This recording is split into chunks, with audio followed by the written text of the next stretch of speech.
Kuna wakati mtu anaomba, analia, anashinda usiku, lakini milango inaendelea kukataa kufunguka.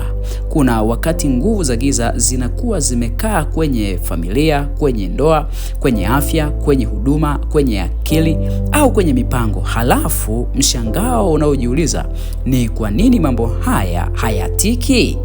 Jibu mara nyingi lipo kwenye mfungo. Yesu hakusema mkija mnaweza kufunga, bali Yesu alisema mfungapo, katika Mathayo sura ile ya 6 fungu lile la 16. Ina maana alitarajia tufunge kama sehemu ya maisha ya kiroho, kama sehemu ya maisha ya Mkristo.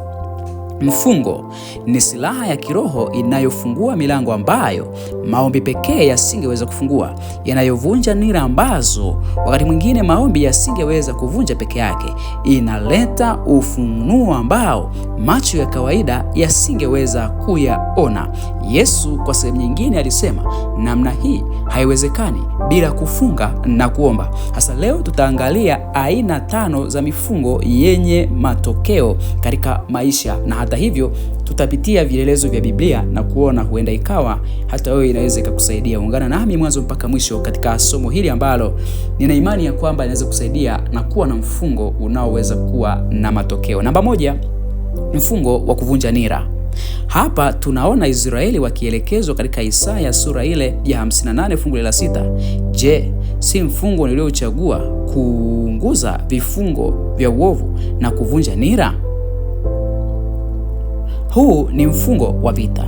Unalenga unapogundua kuna vitu vinavyoendelea kukushikilia. Nira ya kurudia dhambi, nira ya mawazo mazito, nira ya vifungo vya familia, nira ya kushindwa kuendelea, au nira ya mambo yoyote yale. Hapa Mungu alikuwa akizungumza na Israeli, ambapo walikuwa wakifunga lakini wakiendelea na desturi zao, na hata hivyo waliuchukulia mfungo kama desturi ya kawaida huku wakiendelea kutenda dhambi. Na hapa wanachoelekezwa ni kwamba wanapofunga, somo ambayo iliyochaguliwa ni hii ya kulegeza vifungo vya adui. Kwa hiyo unapofunga, namba 1, kubali kulegeza nira.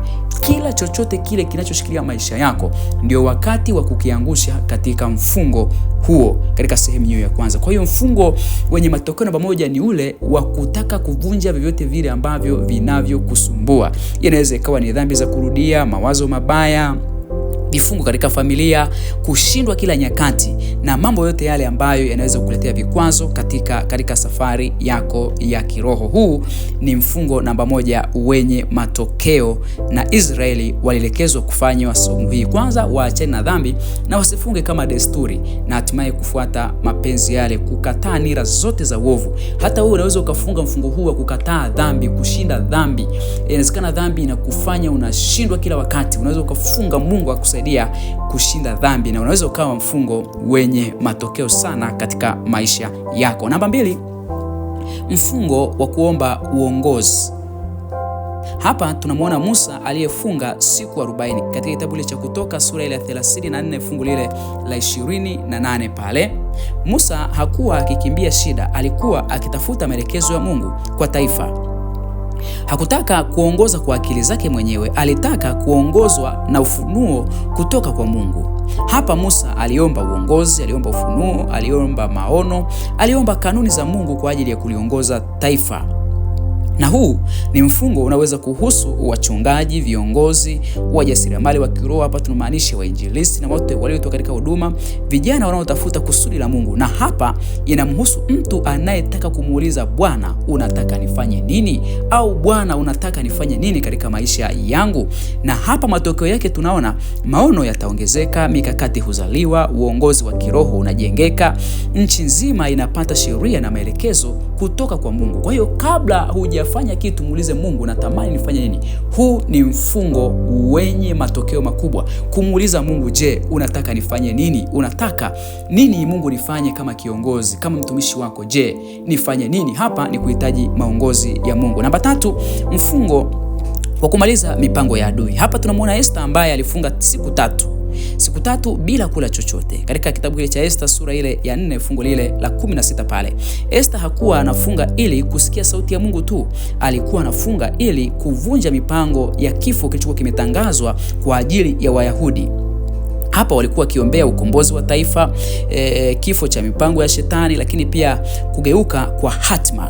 Huu ni mfungo wa mtu anayehisi adui amezunguka nguvu zake, milango imefungwa, hatima iko hatarini, lakini pia mapenzi ya giza yanatafuta shimo. Ukitazama hapo unaona mfungo huu unahusisha hatima. Kuna nyakati hatima unaweza ukaona inapigwa vita. Kwa hiyo Esther alifanya hilo jambo kwa siku 3 bila kula chakula chochote, na tunaona kile ambacho kilifanyika pale, milango ilifunguka.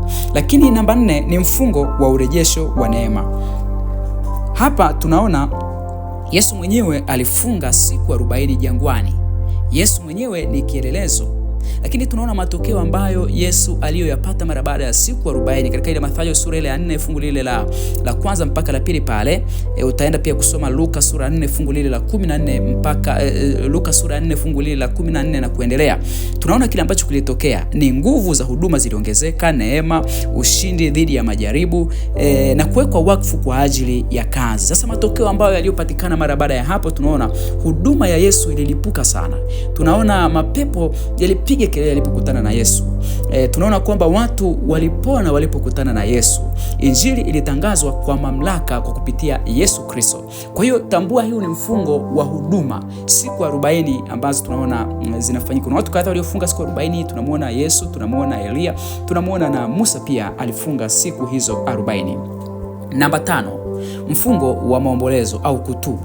Hapa tunaona wana wa Ninawi waliofunga siku 3 katika kitabu kile cha Yona sura ile ya 3 fungu lile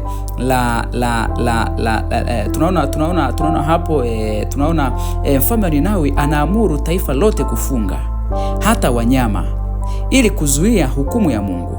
Hapo walikuwa wakiombea msamaha kwa taifa, kubadilishwa kwa hukumu na neema baada ya hasira. Hii ni aina ya mfungo wa watu wanaogundua kuna kitu nimekosea mbele za Mungu, ninahitaji kuomba msamaha. Wanaomba si tu habari za fanaka, bali huruma na msamaha kurejeshwa kwa Mungu. Hasa nataka nihitimishe namna hii ya kwamba tunapolitafuta jina la Bwana, yeye ni mwaminifu na wa haki, anatusikia. Kila mfungo unaofanyika kwa wema, Mungu yupo kwa ajili ya kusikia. Kila hatua unayopiga kwa ajili ya kutafuta uso wa Bwana, yeye yupo kwa ajili ya kusikia. Kwa hivyo, mfungo si tu njaa, si tu kukosa chakula, si tu kuonyesha uadilifu, ni silaha, ni kanuni, ni njia ya kubadilisha hatima. Leo ikiwa unajikuta kwenye haya: vita vya kiroho, machafuko, kupotea kwa maelekezo, huduma isiyo na nguvu, wito uliokufa, ndoto zilizokufa, hatari ya kiroho, dhambi za waziwazi na dhambi za kujirudia, tambua ya kwamba unahitaji msaada wa kufunga na kuomba. Tambua ya kwamba ni kweli maombi yanajibiwa, lakini kuna nyakati Mungu anatutaka katika kufunga na kuomba. Hapo ndipo atakapozungumza nasi yale mambo ambayo wakati mwingine tusingeweza kuyaelewa katika hali ya kawaida. Mungu anasikia maombi, Mungu anajibu mifungo. Ninakutia moyo rafiki yangu, unaweza ukapendekeza kufunga siku 1 masaa 24 bila chakula, siku 2, siku 3, siku 4, kwa kadri ambavyo unavyohitaji kumtafuta Mungu wako, maana Mungu yupo na anasikia kilio chako. Na kwa kufunga na kuomba, hakika milango ya adui iliyokuwa imeifunga itafunguka katika jina la Yesu. Ninakushukuru sana wewe ambaye unafuatilia Hope Rise Ministry, na Mungu wa mbinguni akubariki sana sana sana. Ninakushukuru sana kuendelea kufuatilia na kusikiliza, na ninakuomba tu, ikiwa hujawahi kusubscribe channel hii, tafadhali usisahau, lakini pia kucomment hapo chini kama una swali, usisahau, na Mungu wa mbinguni akubariki sana.